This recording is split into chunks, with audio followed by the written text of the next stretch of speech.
আজকে সকাল থেকে গাইস আমার যে এত কাম পড়ছে কি কম দেন। সকালে উঠে আমি কাম শুরু করছি, যেহেতু আজকে রবিবার, আমার জামার ছুটি, আজকে কোনো কাম নাই তার, কিন্তু আজকে আমার দুনিয়ার কাম পড়ে গেছে গাইস। সকালে উঠে এক গাতা রসুন পেঁয়াজ চুলে নিছি, তারপরে চুলে আর এনে চুলে কি যেন কইতেছিলাম। তারপরে এই দেন হুডা মুজ বাসছি, এনে বেশি চালু হয়ে গেছে গা। আর এনে হুডা মুজ বাজিয়া তারপরে জিরা রসুন আরও কি দিয়ে তারপরে হ্যান্ড মিক্সড করার পরে সুন্দর করে আজকে জামাইরে সুন্দর করে বানিয়ে খাওয়ামু নিজের হাতে। কারণ ডেলি তো এত ভালো খাইয়া টাইয়া হয় না, ডিউটিতে জায়গা আজকে ঘরে আরাম করব, কিন্তু ভাবছি নিজের হাতে সুস্বাদু করে কিছু বানিয়ে খাওয়াই।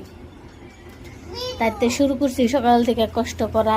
আর এনে কিন্তু আমি সব কিছুই করে নিয়ে গেছি গাইস। আর এখান দেখেন মাংসটা মাহানির পরে এত দেখতে সুন্দর লাগতেছে গাইস। আমি ভাবি না যে আমি এত স্বাদ করে সবজি বানিয়ে হারি গাইস। আজকের সবজিটা যেন এত স্বাদ হয়েছিল কি কোন আমার ভাবনার বাইরে, যে আমি এত স্বাদ করে সবজি বানিয়ে হারি কবে থেকে। আগে কিন্তু আমি এত সবজি বানিয়ে হারতাম না, কিন্তু এখন ভালোই স্বাদ করে বানিয়ে হারি। কারণ এখন আমি না সব কিছুই জানি, সব কিছু একবার পারফেক্টভাবে দিয়ে হারি, যে এটা তাহানি দিলে এটা তাহানি দিলে সবজি স্বাদ হবো।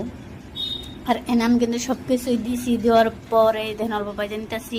আর আমি কিন্তু সবজিটা এমন করে বানাই, আমার মতন কেরা আছেন এরকম করে এমন করে বানান।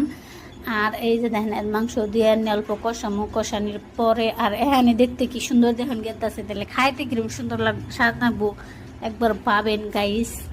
আমার কাছে কিন্তু আজকে খুবই ভালো লাগছে, আর খুবই স্বাদ হয়েছে। আর এই যে ফাইনালি আমার কষানি হয়ে গেছে। আর এখন তারপরে দিব ঝুল দেওয়ার পরে গাইস আমার ভিডিও করার মনে আসল না, আর রসুনের কথা মনে আসল না, আমার আসলে ভুলে যায়। ডাইরেক্ট খাওয়ার টাইমে দেখে দিলাম না, লাস্টে ভিডিও করার মনে আসল না দেখে। আর এই যে দেখেন খাইতেছি এক গাদা খিচুড়ি নিয়ে বসছি গাইস থালির মধ্যে, কারণ আজকের খাওয়াটা খুবই স্বাদ হয়েছে।